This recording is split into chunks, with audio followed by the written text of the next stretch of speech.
Donc j'ai suivi mon BTSC chez Orlom et à la suite de ça, j'ai été accepté dans toutes les écoles que je voulais, notamment l'ESSEC qui a été mon choix final.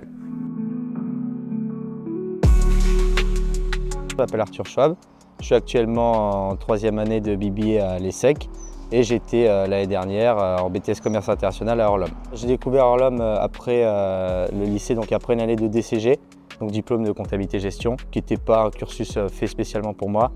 Et donc derrière, je suis resté 2 années à Orlom pour faire mon BTSCI. Tout le monde était motivé, j'ai eu de la chance d'avoir une bonne classe avec une bonne dynamique de travail. Même les professeurs, comme c'était des intervenants plus que des professeurs, il y avait des relations comme moi je l'ai fait en plus sur alternance, presque plutôt professionnel à professionnel que prof à élève, donc tout s'est toujours très bien passé.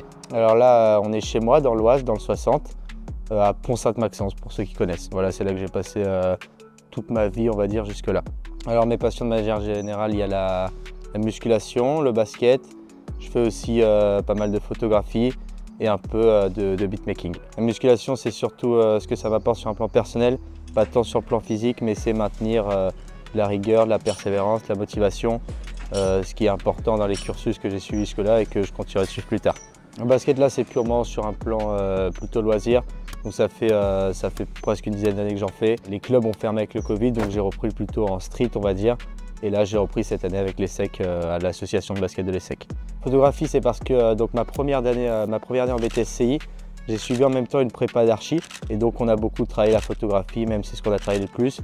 Et donc, même si derrière, j'ai lâché l'architecture, j'ai gardé la photographie quand même. Et il ne faut pas hésiter à garder ce que vous faites à côté. En BTSCI, comme on fait vraiment, alors pour ceux qui trouvent une alternance, qui ont la chance de trouver une alternance en lien avec son étudiant en classe, ce qu'on va faire en classe, on n'a pas besoin de passer des heures le soir à revoir ses cours, à travailler.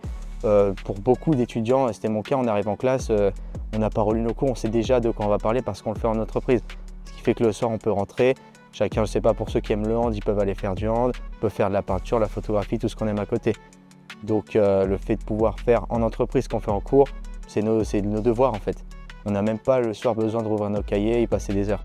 Il y a beaucoup de gens qui peuvent avoir une image un peu péjorative du BTS et qui se disent mieux vaut faire une prépa, c'est plus intensif, c'est plus élitiste.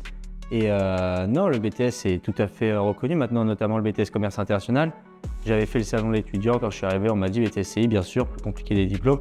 Donc c'est reconnu, c'est apprécié, ils savent la valeur que ça a et on est quasiment mis en admission sur dossier en tout cas, sur un pied d'égalité avec ceux qui ont fait des prépas. J'ai un professeur en première année, donc il disait tout le temps « nul ne peut invoquer sa propre turpitude », c'est-à-dire qu'il faut être sûr de jamais rien regretter au final.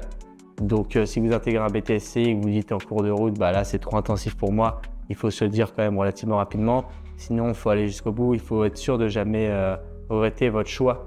En fait, même plus tard quand vous voudrez intégrer une école de commerce ou ceux qui partiront à la fac ou autre, bloquez parfois vos idées quand même.